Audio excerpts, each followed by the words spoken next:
Out of 40 million Kenyans, at least 4 million have kidneys that have failed. For many of us, it is undiagnosed and left untreated. At least 10,000 Kenyans require dialysis daily. Only about 1,000 people can afford it. That this machine, this photo was taken within. Doctors recommend 3 sessions a week. The NHIF covers only 2. Hemodialysis removes waste and water by circulating the blood outside the body.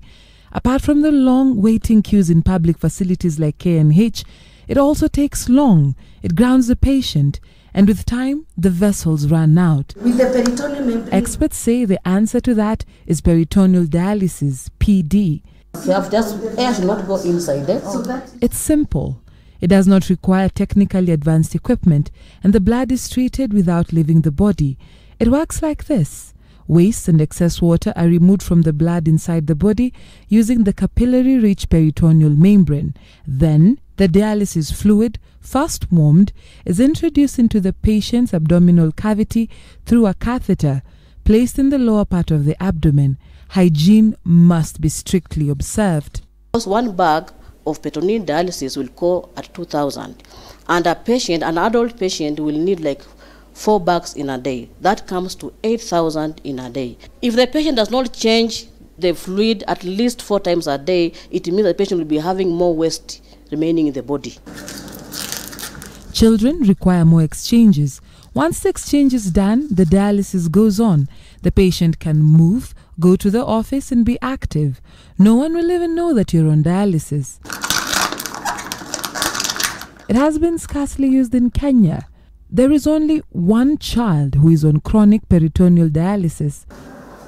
Dr. Bashir Admani, a consultant pediatrician nephrologist, notes his marked improvement. He was sick whilst he was in hemodialysis. We reached a point that we didn't have any vessels left, so we opted to do peritoneal dialysis. Grace Ngaruya, a nephrology nurse and clinical instructor who has been championing for peritoneal dialysis to be taken up in Kenya since 2006, is his nurse. Because PD can be carried out in the home setup, she has had to train his family on how to do it. Being a minor, his family has requested for privacy. I want first of all to see whether you've been observing a septic technique well. But his sister Sameha shares her experience taking care of her brother. At first it's scary because it's like he's the first patient in the country to undergo this. So you need like a lot of encouragement from the doctor to his previous nurses of hemo to his new nurse of peritoneal. So like as a family, it's something so new and it's something we have to do, not doctors or nurses. So it's on us. It's been more than a year now. This child has done extremely well. He is doing much better on peritoneal dialysis than he was ever on hemodialysis. He has not picked a single infection, and with minimal intervention, he is actually thriving. The benefits of PD outweigh HD.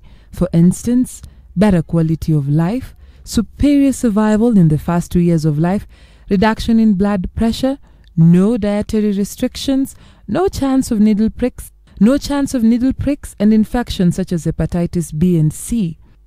But it has been left out when the government considered subsidizing renal replacement therapy through NHIF. Peritoneal dialysis also became too expensive because only one company is supplying the products out of the low utilization.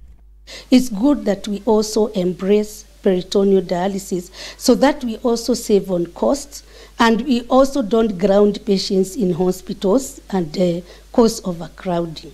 I would like to really advise the government that they need to have integrated renal services whereby we have hemodialysis, we have peritoneal dialysis, and we have transplantation. This, at the Kenyatta National Hospital, is where the nurses dealing with kidney-related problems are being trained.